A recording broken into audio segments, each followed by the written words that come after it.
গল্প শোনাবো তাই এসো দলে দলে, রূপকথা সত্যি হয়ে গেল বলে, সোনা কাঠি ছুঁয়ে থাকা অলি থেকে গলি। আমাদের আমাদের আমাদের ঠাকুমার ঝুলি, আমাদের আমাদের আমাদের ঠাকুমার ঝুলি।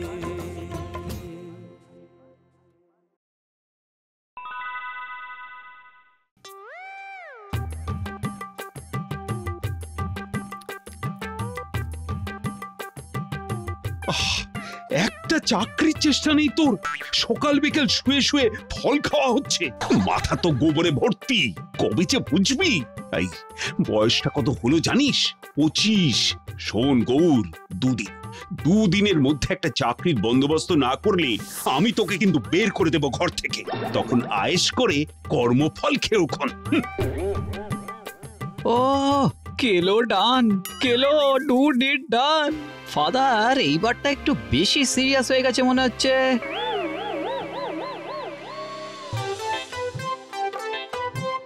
আরে কাকা বাবু, আরে আপনাদের বাড়িতেই তো যাচ্ছিলাম। এই গৌড়ের দুদিন কোনো খবর নেই কিনা? খবর আছে তো, ঘরে বসে অন্ন ধ্বংস করছে, সেটাই খবর। অকম্মার ঠিকই একটা। আমার ব্যবসায় নাকি খুব খাটনি, আমিও বলে দিয়েছি দুদিনের মধ্যে চাকরি জোগাড় করতে না পারলে দূর করে দেব। কি বুঝছিস? বাপ নয় রে, বাপ নয়, ওরে বাপ।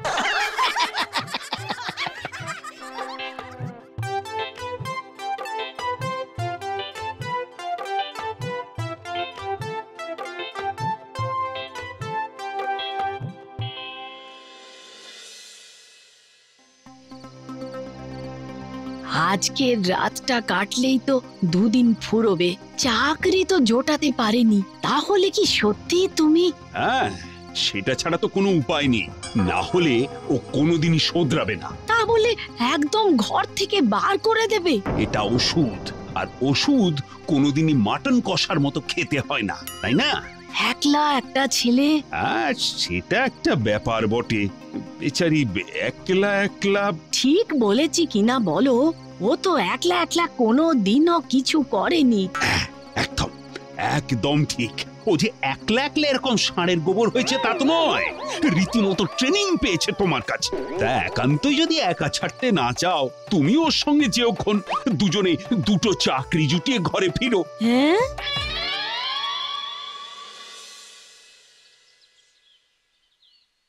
ও গৌর, গৌর ওঠ বাবা, ওঠ রে। ওমা, সকাল সকাল কাগজ চেবাচ্ছিস যে? উফ, গৌর কি করছিসটা কি বাছা? ওগো, ওগো শুনছো? আরে সাত সকালে এত চিৎকার কিসের? ওই ওই ওই দেখো দেখো দেখো, যাই বলছি তাতেই হাম্বা বলছে। কি রে গো, কি হয়েছে তোর? তুই এরকম করে ডাকছিস কেন?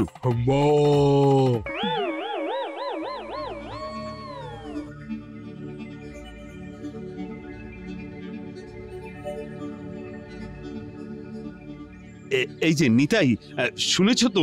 আপনি তো কিছু বলেননি, কি শুনবো? হাম্বা হাম্বা। হ্যাঁ, এ আবার কি? আপনি হঠাৎ গরুর মতো না, মানে ইয়ে। আরে ধ্যাৎ, আমি নয়, তোমাদের বন্ধু গৌর হাম্বা হাম্বা ছাড়া তো আর কিছুই বলছে না, গেলেই দেখতে পাবে। হ্যাঁ, বলেন কি? চলুন তো দেখি, চলুন।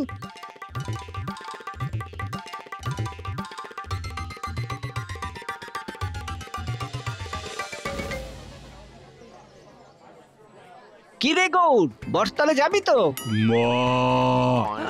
আচ্ছা, বটতলে যেতে হবে না, ঘোষেদের পুকুরে ছিপ ফেলবি তো? এ কি হলো গো আমার ছেলেটার? তুমি ছেলেটাকে চাকরি চাপ দিয়ে এরকম কঠিন রোগে ফেললে। হ্যাঁ? ও গো, আমার কি হবে গো?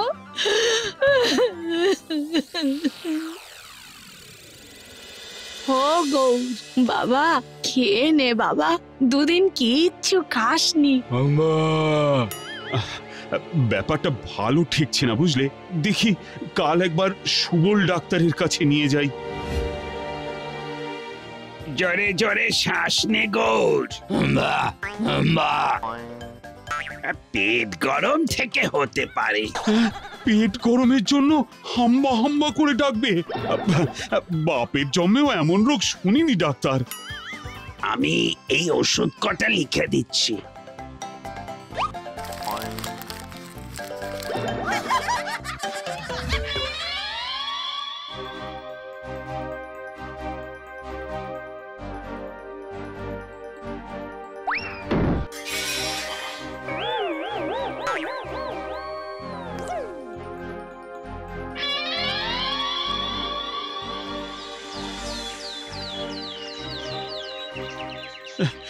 ছেলে এই কদিন কিছুই খাচ্ছিল না, তাও ভালো ছিল। এই ডাক্তারের ওষুধ খেয়ে যে ঘাস খাওয়া শুরু করলো। ঘাস যখন খাচ্ছে তখন একবার কবরেজের কাছে নিয়ে যাও গো।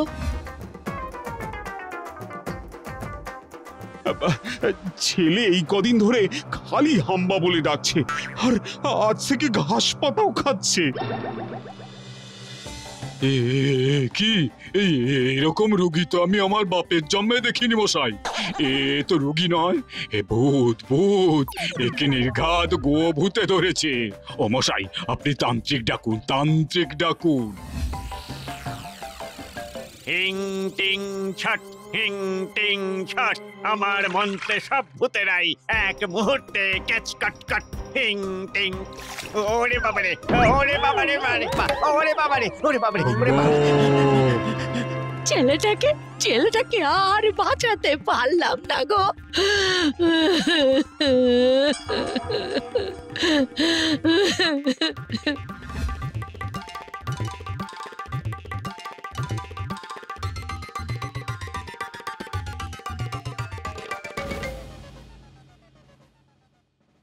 সত্যি তাই, গৌরের যে কি হয়ে গেল। আমি চাকরি করার কথা বলার পর এত বড় একটা এইরকম একটা রোগে ধরে যাবে কি করে বুঝবো? এতে এত চিন্তার কি আছে? ঠিক রাস্তায় গেলেই ঠিক ঠিকানা মিলে যাবে। মানে? আরে ছেলেকে গরু রোগে ধরেছে আর দেখাচ্ছে মানুষের ডাক্তার। কি করে সারবে? গরুর ডাক্তার দেখান, গরুর ডাক্তার। এটা তো ভেবে দেখিনি।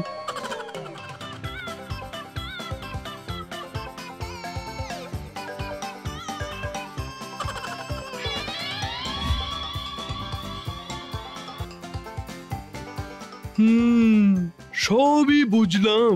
বাড়ি থেকে বের করে দেওয়ার দিন থেকেই এই রোগ। আমার নিজের ভেতরে আরো কষ্ট হচ্ছে, কারণ ওর মা বলছে আমার জন্যই নাকি ছেলের আজ এরকম অবস্থা। ঠিকই তো। গৌর, ডাকো দেখি ভালো করে। ব্যাস ব্যাস ব্যাস, বুঝে গেছি। দাঁড়াও, এক্ষুনি সারিয়ে দিচ্ছি এই রোগ। এই, কে আছিস? একবার এদিকে আয়, দড়ি আনিস। হ্যাঁ, আচ্ছা গৌর, একটা কথা কি তুমি বুঝতে পারছো? তুমি গরু না ষাঁড়, মানে ট্রিটমেন্টটা তো সেই অনুযায়ী হবে।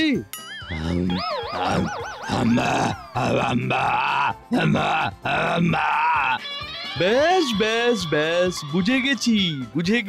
বুঝলেন কি বললো? না কিছু বুঝিনি। কি বললো?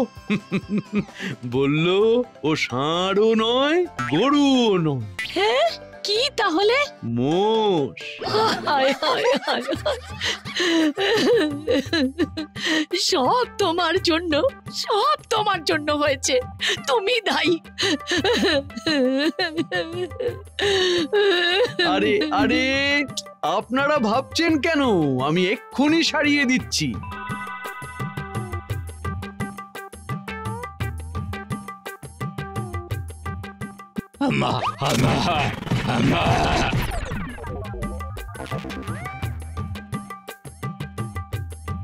যা, এবার আসল ওষুধটা নিয়ে আয়।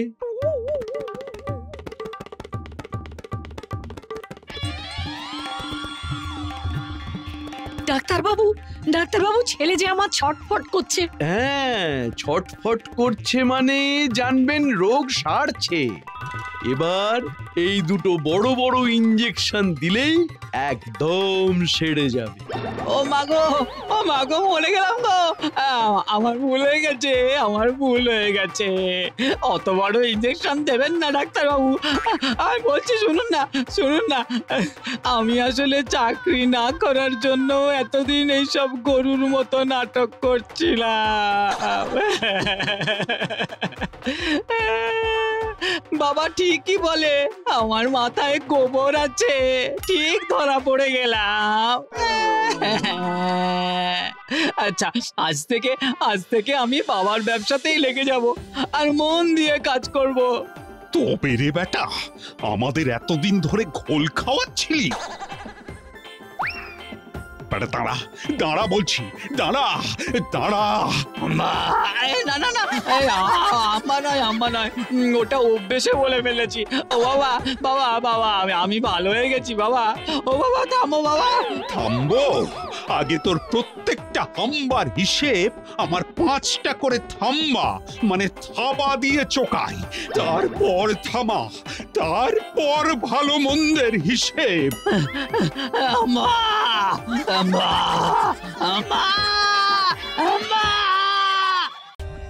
For more updates, subscribe to our channel, click the show links and enjoy watching the videos.